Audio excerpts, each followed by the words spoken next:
Assalamualaikum warahmatullahi wabarakatuh. Kali ini kita akan membahas materi mengenai ekonomi makro Islam. Nah, di sini ada beberapa definisi mengenai ekonomi makro dan ekonomi makro Islam.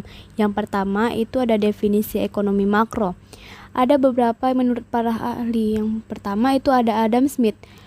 Menuliskan pengertian ekonomi makro adalah bentuk analisa tentang keadaan atau penyebab kekayaan negara dengan menggunakan penelitian yang dipandang secara menyeluruh dari kegiatan ekonomi.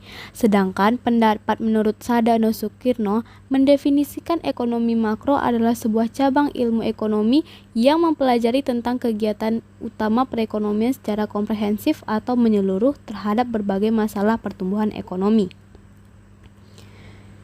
Di sini juga ada menurut Robert S. Pindick dan Daniel L. Rubinfeld, pengertian ekonomi makro adalah sebuah ilmu ekonomi yang menangani variabel agregat ekonomi seperti tingkat dan rata-rata pertumbuhan produksi nasional, serta angka pengangguran.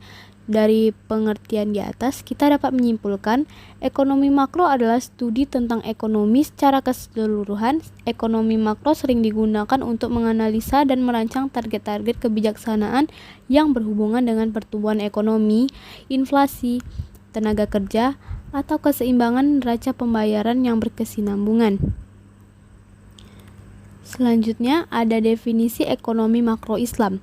Menurut Umar Chapra, ekonomi makro Islam adalah sebuah pengetahuan yang membantu upaya realisasi kebahagiaan manusia melalui alokasi dan distribusi sumber daya yang terbatas yang berada dalam koridor yang mengacu pada pengajaran Islam tanpa memberikan kebebasan individu. Dapat kita simpulkan juga ekonomi makro Islam adalah teori ekonomi yang menjelaskan berbagai permasalahan kebijakan ekonomi yang cakupannya lebih luas, termasuk pengelolaan dan pengendalian sistem perekonomian dalam lingkup yang besar berdasarkan aturan dalam Islam. Ada juga ruang lingkup ekonomi makro Islam. Yang pertama itu ada pendapatan dan pengeluaran, yang kedua ada inflasi dan deflasi, dan yang ketiga ada pengangguran. Ada juga karakteristik ekonomi makro Islam. Yang pertama, menggunakan sistem bagi hasil. Yang kedua, menggabungkan antara nilai spiritual dan material. Yang ketiga, memberikan kebebasan sesuai ajaran Islam. Yang keempat, mengakui kepemilikan multijenis. Yang kelima, terikat akidah, syariah, serta moral. Yang keenam, menjaga keseimbangan rohani dan jasmani. Dan yang ketujuh, ada memberikan ruang pada negara dan pemerintah. Yang terakhir, melarang praktik riba. Selanjutnya, ada permasalahan kebijakan ekonomi makro. Yang pertama ada masalah jangka pendek atau masalah stabilisasi. Masalah ini berkaitan dengan bagaimana menyetir perekonomian nasional dari bulan ke bulan, dari triwulan ke triwulan, dari tahun ke tahun agar terhindar dari tiga penyakit: inflasi, pengangguran, ketimpangan dalam neraca pembayaran. Dan yang kedua ada masalah jangka panjang atau masalah pertumbuhan.